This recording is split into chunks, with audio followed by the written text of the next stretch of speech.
La série The Beverly Hillbillies était vouée à l'échec. Les critiques l'ont détestée, les intellectuels l'ont ridiculisée, et les dirigeants de CBS craignaient qu'elle ne ruine la réputation de la chaîne. Pourtant, 60 millions d'Américains ont été conquis, en faisant l'émission la plus regardée de la télévision. Derrière la musique de banjo et l'étang en béton, rien n'était simple. Des acteurs ont quitté le plateau, des fortunes ont été perdues, et une décision a failli compromettre la série. Voici 20 secrets de The Beverly Hillbillies, restés enfouis pendant des décennies. En bonus, un vieux camion rouillé qui a fini par valoir plus que le manoir. Préparez-vous à être surpris. La série fut créée comme une revanche contre les critiques new-yorkaises. Paul Henning n'a pas créé The Beverly Hillbillies pour divertir l'Amérique, mais pour prouver à ses détracteurs qu'ils avaient tort. Pendant des années, les journalistes de divertissement new-yorkais avaient dénigré la comédie rurale, la jugeant vulgaire et indigne des programmes télévisés sérieux. Ils encensaient les sitcoms urbaines sophistiquées tout en méprisant tout ce qui mettait en scène des agriculteurs, des petites villes ou les valeurs rurales. Henning, qui avait grandi dans le Missouri et n'avait jamais oublié ses racines, le prit personnellement. Il écrivait pour la télévision depuis ses débuts, ayant travaillé sur des émissions comme The George Burns and the Gracie Allen Show. Constatant que les dirigeants des chaînes de télévision se soumettaient aux opinions de l'élite côtière sur ce qui constituait une émission de qualité, il décida de créer la série la plus rurale possible. Un pied de nez déguisé en divertissement familial. Le principe était simple. Prendre la famille de plouc la plus pauvre et la plus arriérée qui soit, et la plonger dans le quartier le plus riche et le plus prétentieux d'Amérique. Observez le choc. CBS était sceptique, craignant que le concept soit trop général, trop simpliste. Mais Henning avait fait ses preuves, et ils lui donnèrent sa chance. Lorsque The Beverly Hillbillies fut diffusé pour la première fois en septembre 1962, les critiques la démolirent comme prévu, et elle devint presque instantanément l'émission numéro 1 aux États-Unis, prouvant que le public se moquait bien de la vie des New-Yorkais. Buddy Ebsen a été choisi pour le rôle après une expérience cauchemardesque sur le tournage du Magicien d'Oz. Lorsqu'il a signé pour incarner Jed Clampett, il avait 54 ans et portait encore le traumatisme d'une des périodes les plus sombres d'Hollywood. 23 ans plus tôt, il avait interprété l'homme de fer blanc dans Le Magicien d'Oz, un rôle qui a failli lui coûter la vie. La poudre d'aluminium utilisée pour le maquillage l'avait intoxiqué, recouvrant ses poumons et provoquant de si graves problèmes respiratoires qu'il avait dû être hospitalisé pendant des semaines. Il avait finalement perdu le rôle au profit de Jack Haley et avait passé des années à se remettre, tant physiquement qu'émotionnellement. Cette expérience l'avait rendu méfiant envers Hollywood et les studios qui privilégiaient la production au détriment des personnes. Lorsque Paul Henning l'a contacté pour lui parler des Beverly Hillbillies, Ebsen travaillait régulièrement, mais sans décrocher de rôle important. Il était devenu un acteur de second rôle, fiable mais discret. Le rôle de Jed Clampett lui offrait une opportunité différente, un rôle principal dans une sitcom diffusée sur une grande chaîne, avec un producteur qui traitait les acteurs comme des êtres humains. Ebsen a lu le scénario et a reconnu quelque chose de spécial. Un personnage écrit avec dignité malgré le côté comique de la série. Jed n'était pas un imbécile. Il était sage, honnête et intègre, simplement un peu à part à Beverly Hills. Ebsen a accepté le rôle et l'a transformé en une figure emblématique, apportant une chaleur et une authenticité qui ont sublimé toute la série. Irene Ryan était une légende du vaudeville méconnu. Le rôle de Granny n'était pas tenu par une vieille dame, mais par Irene Ryan, une vétérane du vaudeville de 60 ans qui se produisait depuis l'enfance.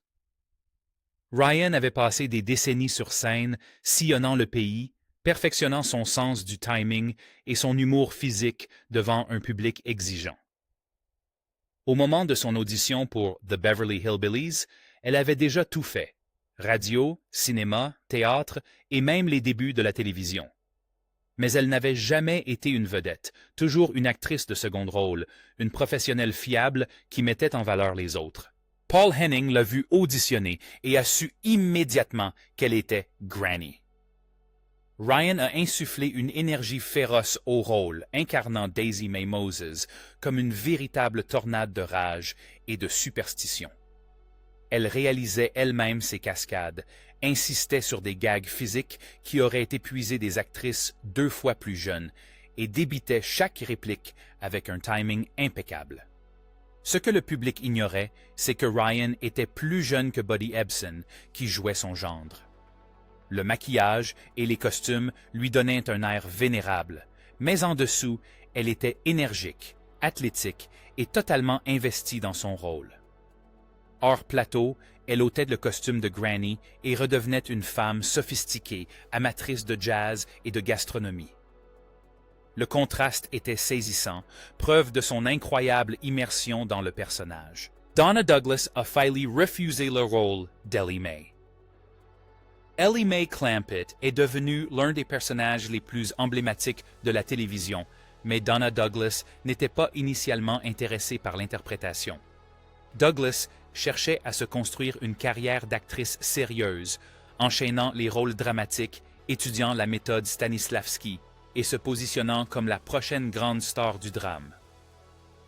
Lorsque son agent lui a envoyé le scénario de The Beverly Hillbillies, elle s'est sentie insultée. Une blonde écervelée qui parle aux animaux et ne sait pas compter au-delà de Dix. C'était comme un retour en arrière, un retour au rôle de potiche qu'elle cherchait à fuir.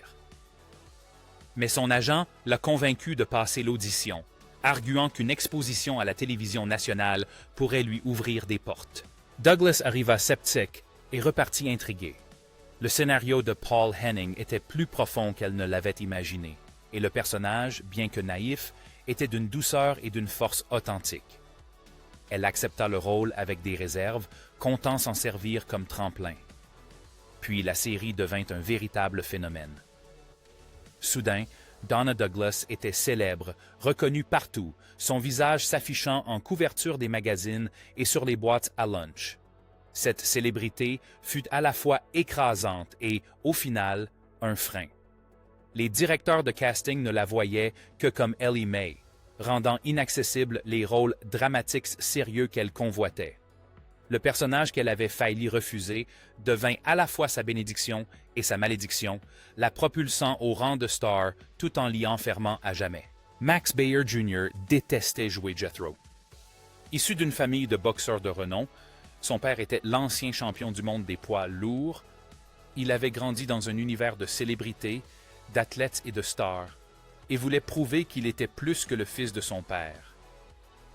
Le métier d'acteur lui semblait une évidence, et il y excellait, beau, charmant et doté d'un charisme naturel à l'écran.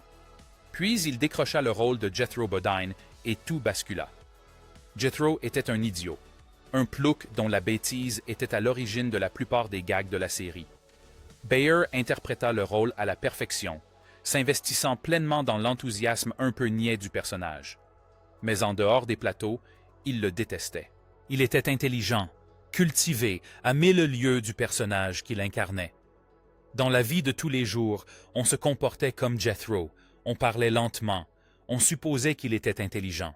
Cela le rendait fou de rage. Pendant la diffusion de la série, il tenta de se lancer dans d'autres projets, réaliser des épisodes, écrire des scénarios, prouver son talent. Mais personne ne s'y intéressait. Pour le public, il était Jethro, et il ne serait jamais rien d'autre. Après la fin des Beverly Hillbillies, Baer eut du mal à trouver du travail. Les directeurs de casting restaient bloqués sur ce personnage, et il finit par abandonner le métier d'acteur pour devenir un homme d'affaires prospère, avant de s'engager dans des batailles juridiques concernant les produits dérivés des Beverly Hillbillies et les droits d'utilisation de la marque dans les casinos. Le manoir des Clampett était une véritable propriété de Beverly Hills. La vaste demeure où vivaient les Clampett n'était pas un décor. Il s'agissait de Chartwell, un domaine de 4 hectares à Bel Air, construit en 1933 et qui comptait parmi les propriétés les plus chères de Los Angeles.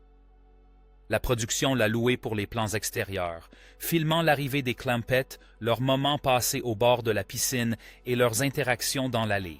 Les scènes d'intérieur ont été tournées en studio, mais ces extérieurs ancrent la série dans la réalité, rendant ainsi authentique le décalage culturel entre les personnages. Les propriétaires du manoir ont toléré la production en raison des revenus locatifs substantiels, mais ils ont imposé des conditions. Le tournage ne devait ni perturber leur quotidien, ni endommager leurs biens, ni transformer la propriété en cirque. L'équipe a appris à travailler vite, enchaînant les prises de vue efficacement avant de remballer et de disparaître. Ce qui rendait le projet encore plus fascinant, c'était l'histoire de la propriété. Elle avait appartenu à de riches industriels, accueilli des légendes hollywoodiennes et servi de décor à d'autres films et séries télévisées. Les Beverly Hillbillies n'ont fait qu'ajouter un nouveau chapitre à son histoire. Des années plus tard, après la fin de la série, le manoir a changé de main à plusieurs reprises pour finalement être acquis par le milliardaire Jerry Perenchio pour plus de 150 millions de dollars. Il demeure l'une des propriétés les plus emblématiques de Los Angeles, à jamais associée aux Clampett, même si elle n'était leur foyer qu'à l'écran. L'émission a rapporté des milliards à CBS, mais les acteurs n'en ont quasiment pas profité. Les Beverly Hillbillies étaient une véritable machine à fric pour CBS. À son apogée, c'était l'émission la plus regardée à la télévision, ce qui lui permettait de bénéficier de tarifs publicitaires exorbitants et de générer des profits colossaux. Les rediffusions étaient vendues aux chaînes locales à des prix records. Les produits dérivés inondaient les magasins. La chaîne nageait dans l'argent, mais les acteurs avaient signé des contrats standards avant même que le succès de l'émission ne soit connu, les piégeant ainsi avec des salaires qui ne reflétaient pas la réussite du programme. Buddy Ebsen, l'acteur principal, était le mieux payé, mais même son salaire ne représentait qu'une fraction de celui des stars d'aujourd'hui. Donna Douglas et Max Baer Jr. étaient moins bien payés, et Irene Ryan, pourtant essentielle à la série, l'était encore moins. Ils ont renégocié leur contrat au fil des ans, luttant pour des augmentations, mais CBS détenait le pouvoir de négociation. Les acteurs étaient remplaçables, du moins le croyait la chaîne. Aucun d'eux n'a obtenu de part dans la série, ni de participation aux bénéfices. Une pratique courante au début des années 60, mais désastreuse avec le recul. À l'arrêt de la série, ils sont repartis avec leur salaire et rien de plus. Pendant ce temps, CBS continuait d'engranger des millions grâce à la rediffusion, la vidéo et les droits de streaming. Les acteurs ont vu leur création générer des fortunes qu'ils ne verraient jamais. Un rappel que le succès à la télévision ne garantit pas la sécurité financière. Le générique a failli coûter son existence à la série. La ballade qui ouvrait chaque épisode, expliquant comment Jed avait trouvé du pétrole et s'était installé à Beverly Hills, est devenue l'un des génériques les plus reconnaissables de la télévision. Mais au départ, les dirigeants de la chaîne la détestaient. Ils la trouvaient trop country, trop naïve, trop dense en information. Ils voulaient quelque chose de moderne, en accord avec le cadre huppé de Beverly Hills, plutôt que de mettre l'accent sur les origines campagnardes. Paul Henning s'est battu avec acharnement. La chanson était essentielle, argumentait-il, car elle permettait de comprendre le contexte. Le public devait comprendre l'intrigue. Sans elle, les téléspectateurs auraient pu se demander pourquoi ces gens vivaient dans un manoir. CBS accepta à contre-cœur de la tester pour l'épisode pilote, se réservant le droit de la modifier ultérieurement, mais le succès fut retentissant. Le public adora la chanson, apprit les paroles et la chanta en chœur. Elle devint partie intégrante de l'identité de la série, indissociable de l'univers des Beverly Hillbillies. CBS céda et autorisa le maintien du thème.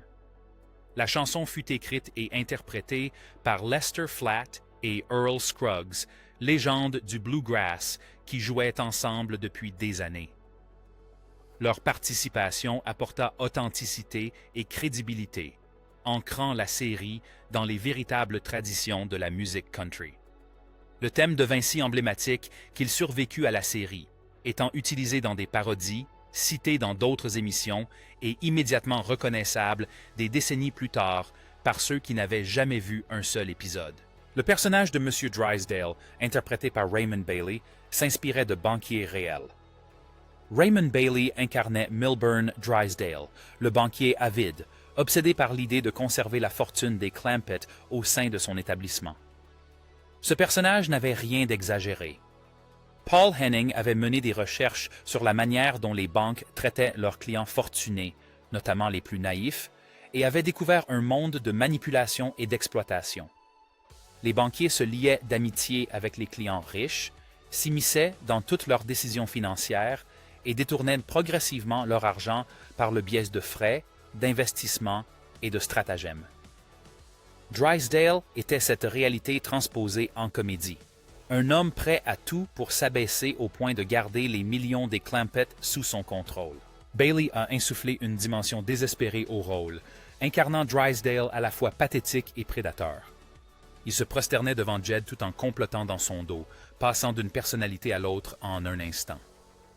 La force de cette performance résidait dans le parcours personnel de Bailey.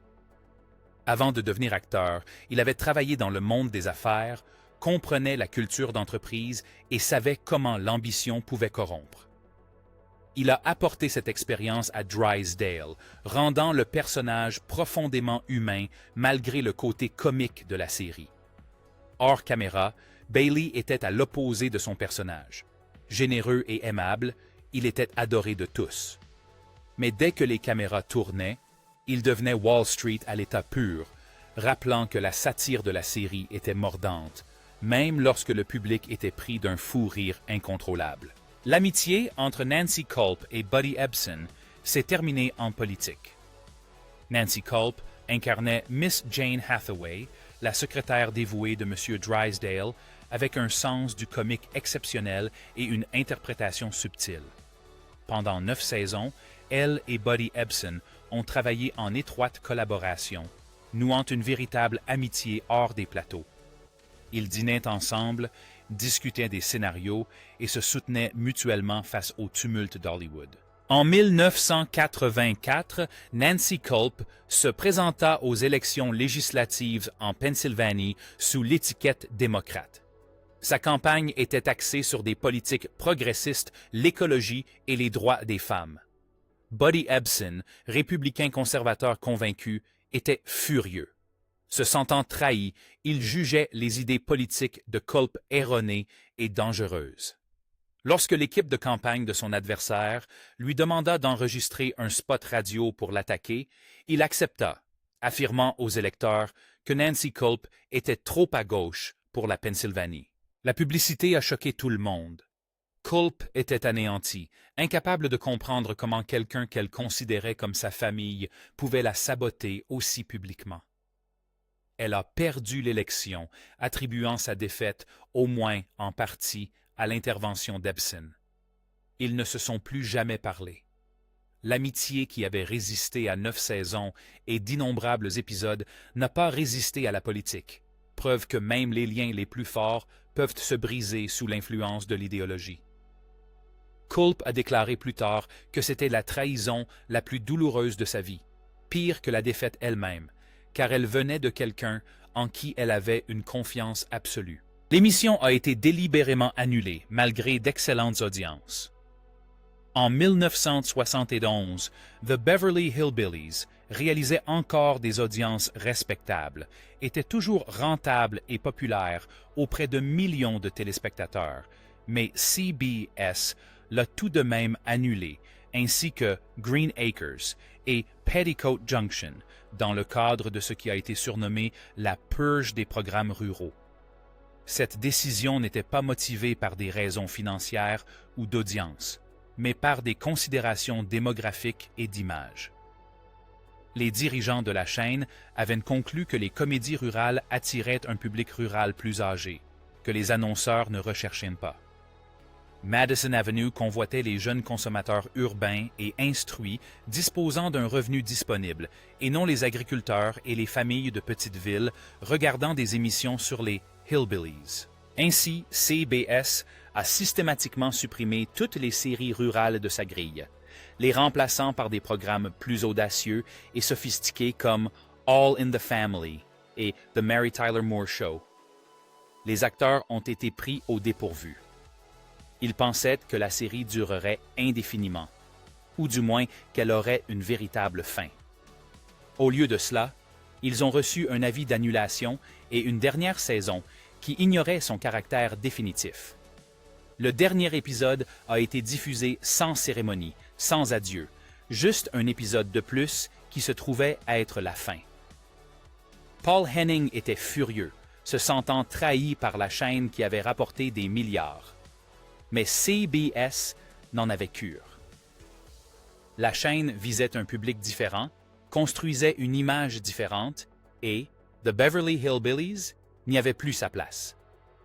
La série qui avait dominé les années 60 est devenue une victime des années 70, sacrifiée aux données démographiques et aux tendances publicitaires. Irene Ryan fut nommée aux Emmy Awards, mais s'inclina face à une émission de variété.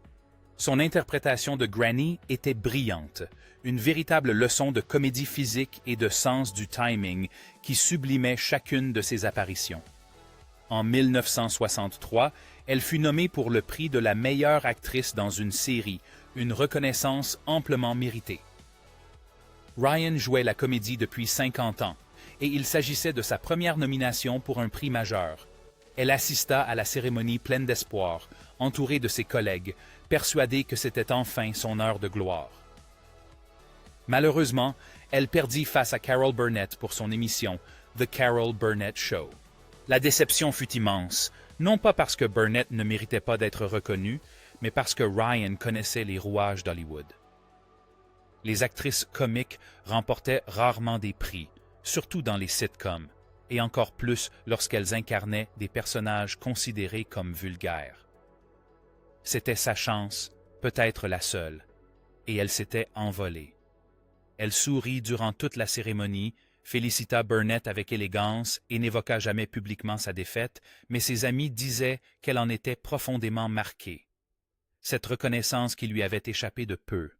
Ryan fut de nouveau nommée en 1968 et échoua une fois de plus. Elle n'a jamais remporté d'Emmy pour The Beverly Hillbillies, malgré la création de l'un des personnages les plus mémorables de la télévision. L'Académie préférait la comédie sophistiquée, l'humour urbain, tout sauf The Beverly Hillbillies. Et Irene Ryan, qui s'était totalement investie dans le rôle de Granny, n'a jamais été reconnue à sa juste valeur. La piscine en ciment devint plus célèbre que les vraies piscines. Une blague du premier épisode se transforma en phénomène culturel. Lorsque les Clampett découvrirent la piscine de leur manoir de Beverly Hills, Jed la surnomma « piscine en ciment » et l'expression resta. Du jour au lendemain, toute l'Amérique appelait les piscines des « piscines en ciment », l'expression entrant dans le langage courant.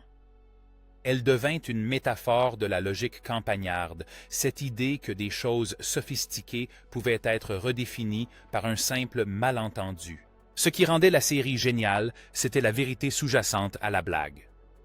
Une piscine, c'était en réalité un étang en béton, avec un marketing plus efficace. Les Clampett n'avaient pas tort. Ils étaient juste un peu naïfs, et c'est cette nuance qui alimentait la satire de la série. Paul Henning adorait la popularité de l'expression, la façon dont elle démontrait l'influence des Beverly Hillbillies sur la culture américaine malgré le rejet de la critique. Les fabricants de piscines ont même commencé à utiliser « étang en béton » dans leur publicité, jouant sur la blague et reconnaissant que la popularité de la série rendait toute tentative de la contester vaine. Des décennies après la fin de la série, on entend encore parler de « étang en béton », souvent sans même savoir d'où ça vient. L'expression a survécu à la série, elle est entrée dans le langage courant, preuve que les Beverly Hillbillies ont eu un impact bien plus important que ce que les intellectuels voulaient bien admettre.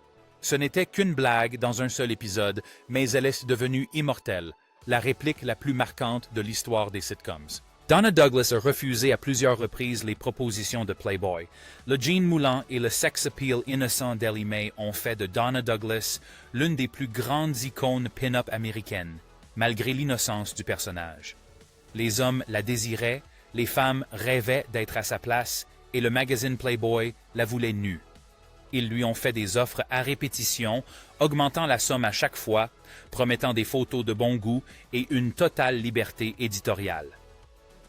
Hugh Hefner en personne l'a appelé pour lui présenter ses arguments, expliquant comment une apparition dans Playboy consoliderait son statut d'icône culturelle. Douglas a toujours refusé sans hésiter. Elle était une chrétienne fervente, élevée en Louisiane dans le strict respect des valeurs baptistes, et posée nue violait toutes ses convictions. L'argent, la notoriété, les perspectives de carrière n'avaient aucune importance. Elle refusait de compromettre sa foi pour la gloire. Ces refus ont exaspéré Playboy et déconcerté Hollywood, où les actrices prenaient régulièrement des décisions similaires pour des cachets bien moindres. Mais Douglas resta inflexible, expliquant en interview que le charme d'Ellie Mae résidait dans son innocence et que la détruire reviendrait à trahir le personnage et elle-même. Des années plus tard, elle confia que c'était la décision la plus facile qu'elle ait jamais prise, sans le moindre doute ni regret. Tandis que d'autres actrices luttaient contre l'exploitation et l'objectification, Douglas garda une maîtrise totale de son image, fixant des limites que l'industrie ne pouvait franchir. Son refus devint légendaire, preuve que la célébrité n'impliquait pas forcément de tout vendre. Max Baer Jr. a passé des décennies à se battre pour les droits de la série Les Beverly Hillbillies. Après la fin de la série, il a tenté de tirer profit de son association avec les Beverly Hillbillies en créant des restaurants, des casinos et des produits dérivés utilisant le nom et son image de Jethro. CBS l'a poursuivi en justice à plusieurs reprises, affirmant détenir tous les droits sur la série et ses personnages. Ces batailles juridiques ont duré des décennies et ont coûté des millions de dollars à Baer en frais d'avocat. Il a fait valoir qu'il avait créé des aspects du personnage de Jethro qui dépassaient le cadre du scénario et que son interprétation avait une valeur indépendante de la propriété de CBS. Les tribunaux ont donné raison à la chaîne dans la plupart de leurs décisions, réaffirmant que les acteurs ne possédaient aucun droit de propriété sur les personnages qu'ils incarnaient. Baer a remporté quelques victoires mineures, obtenant l'autorisation d'utiliser son nom et son image dans certains contextes, mais la bataille générale était perdue. Cette expérience l'a profondément marqué et l'a rendu cynique envers Hollywood et le droit de la propriété intellectuelle. Il voyait CBS engranger des millions grâce à la rediffusion et aux produits dérivés de The Beverly Hillbillies, tandis que lui-même peinait à joindre les deux bouts, incapable de tirer profit de son rôle le plus célèbre.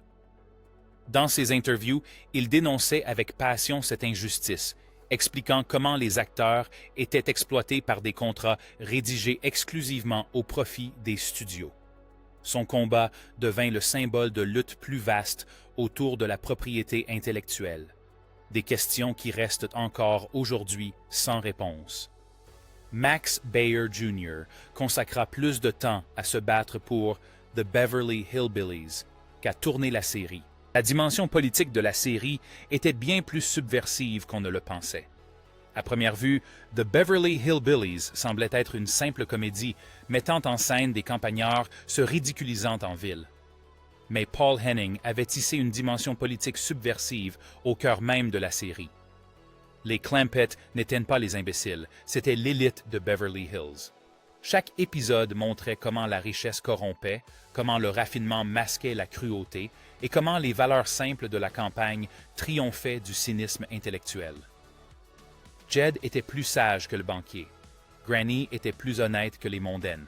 Ellie Mae était plus gentille que quiconque à Beverly Hills. La série prenait systématiquement le parti des Hillbillies, dépeignant les riches comme avides, superficiels et moralement corrompus. Ce n'était pas subtil, mais le public était tellement pris par l'humour qu'il ne remarquait pas la lutte des classes sous-jacentes. Henning avait grandi pauvre dans le Missouri pendant la Grande Dépression, témoin de l'exploitation des plus démunis par les riches, et il ne l'avait jamais oublié. Les Beverly Hillbillies étaient sa revanche, une série qui humiliait les riches tout en célébrant la classe ouvrière. Les téléspectateurs conservateurs l'adoraient car elle valorisait les valeurs rurales. Les téléspectateurs progressistes l'adoraient car elle satirisait la richesse. Les deux avaient raison.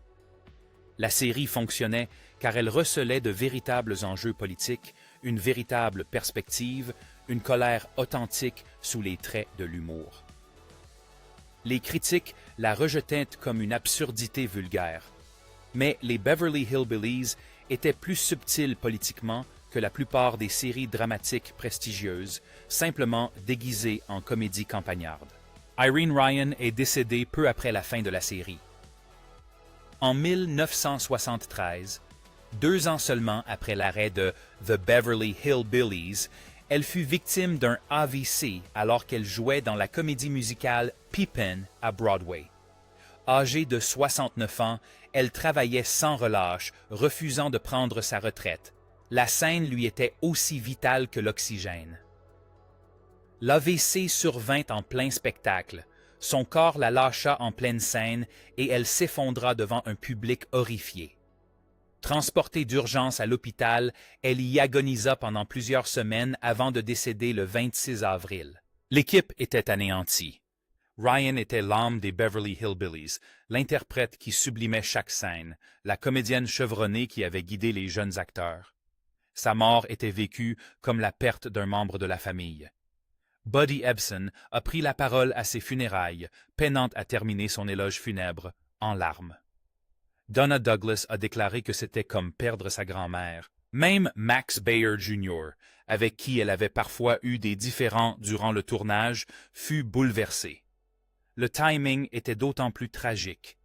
Ryan connaissait un véritable renouveau professionnel, acclamée pour son travail à Broadway, prouvant qu'elle était bien plus que la grand-mère.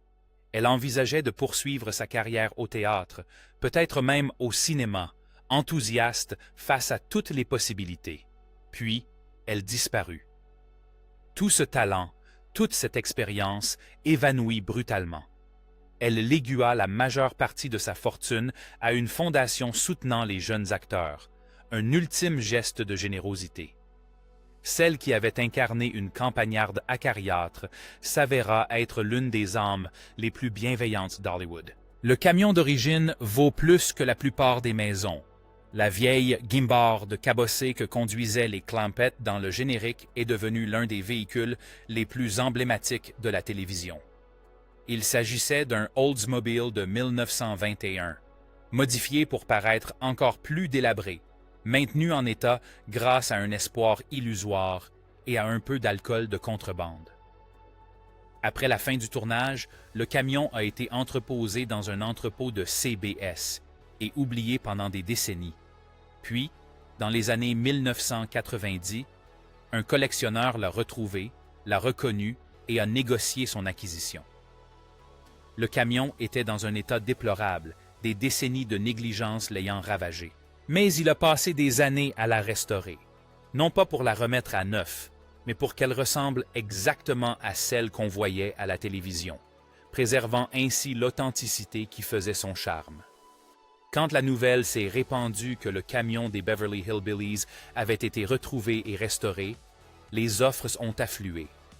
Des musées voulaient l'exposer, des collectionneurs privés voulaient l'acquérir, des salons automobiles voulaient le présenter. Le camion est devenu l'un des accessoires de télévision les plus précieux au monde, estimé à plus de 200 $, soit plus que de nombreuses maisons. Il apparaît occasionnellement lors de rassemblements de voitures anciennes, toujours sous haute surveillance, attirant immanquablement des foules immenses. Les fans de la série font la queue pour le photographier, le toucher et raviver leurs souvenirs d'enfance. Ce vieux camion rouillé, qui valait peut-être quelques centaines de dollars au moment du tournage, est devenu inestimable par sa seule valeur culturelle. L'émission a engendré une multitude d'imitations et de spin-offs voués à l'échec. Le succès des Beverly Hillbillies a convaincu toutes les chaînes de télévision de développer des comédies rurales, inondant le petit écran d'émissions mettant en scène des fermiers, des montagnards et des campagnards. Paul Henning lui-même a créé 2 spin-offs, Petticoat Junction et Green Acres, qui ont tous deux rencontré un certain succès, mais aucun n'a égalé la domination de l'original. CBS a lancé The Real McCoys, Mayberry RFD et des dizaines d'autres, tous tentant de reproduire le même succès. La plupart ont rapidement échoué, tombant dans l'oubli presque aussitôt, preuve que la formule n'était pas aussi simple qu'il n'y paraissait. Le succès des Beverly Hillbillies reposait sur la combinaison unique d'écriture, de casting et de satire que Henning avait su maîtriser à la perfection. On ne pouvait pas se contenter de mettre des ploucs à l'écran et espérer le succès. Il fallait les bons ploucs, le bon contraste, les bonnes cibles pour la satire. D'autres séries ont raté le coche, pensant que l'accent campagnard et les salopettes suffisaient. Elles se trompaient. Les imitations ont dilué le marché, menant finalement à la disparition des comédies rurales lorsque les chaînes ont réalisé qu'elles avaient saturé le genre. Mais pendant sa durée, la comédie rurale a dominé la télévision, grâce notamment au succès des Beverly Hillbillies, qui ont prouvé que le public était au rendez-vous. La série n'a pas seulement rencontré le succès, elle a transformé l'industrie, pour le meilleur et pour le pire, créant des opportunités avant de les anéantir lorsque la tendance est allée trop loin. Aucune autre sitcom dans l'histoire n'a engendré un genre aussi spécifique qui a envahi la télévision de manière aussi radicale avant de s'effondrer. Buddy Ebsen a gardé des regrets concernant de la série jusqu'à sa mort.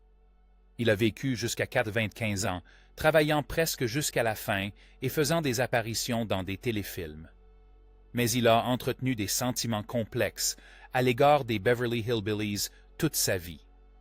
Il était, bien sûr, reconnaissant de la célébrité et de la sécurité que la série lui avait apportée. Jed Clampett l'avait rendu célèbre, lui avait assuré une stabilité financière et lui avait permis de subvenir confortablement aux besoins de sa famille. Mais il regrettait aussi que ce succès ait éclipsé tout le reste de sa carrière. Il avait dansé à Broadway bien avant la naissance de la plupart des téléspectateurs des Beverly Hillbillies. Il avait failli mourir lors du tournage du Magicien d'Oz. Il avait travaillé sans relâche pendant des décennies, se forgeant une carrière respectable et pourtant, tout le monde ne se souvenait que du plouc. Lorsqu'il décrocha le rôle principal dans Barnaby Jones dans les années 70, il y vit une consécration, la preuve qu'il était bien plus que Jed Clampett. Mais même ce succès fut perçu comme celui du gars des Beverly Hillbillies dans une série policière. Il ne put jamais s'en défaire, jamais être dissocié de son personnage. Dans des interviews ultérieures, il parlait de la série avec des mots mesurés, louant les acteurs et l'équipe technique, tout en évitant tout enthousiasme excessif. Il voulait que l'on sache qu'il en était fier, mais que cela ne le définissait pas. Cette contradiction ne fut jamais résolue. À sa mort en 2003, les nécrologies commencèrent par mentionner les Beverly Hillbillies exactement comme il le craignait. La plupart des scénarios télévisés sont jetés après le tournage, recyclés ou mis au rebut, considérés comme sans valeur une fois la production terminée. Mais un scénario de la série The Beverly Hillbillies a survécu et est devenu légendaire. Il s'agissait d'une version de travail de l'épisode pilote, annoté de la main de Paul Henning, avec des corrections et des commentaires de mise en scène. Un membre d'équipage l'avait conservé comme souvenir dans une boîte pendant des décennies avant de finalement décider de le vendre. La maison de vente aux enchères s'attendait à un intérêt modeste, peut-être 500 $ de la part d'un collectionneur sérieux. Au lieu de cela, les enchères s'enflammèrent.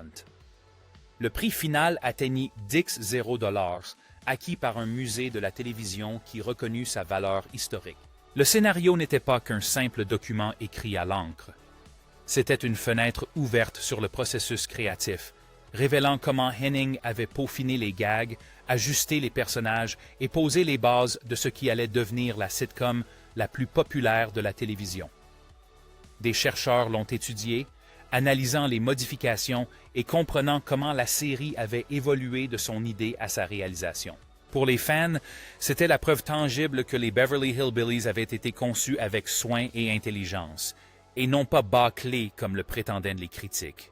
Ce scénario, qui avait failli être un navet, est devenu un document historique d'une valeur inestimable.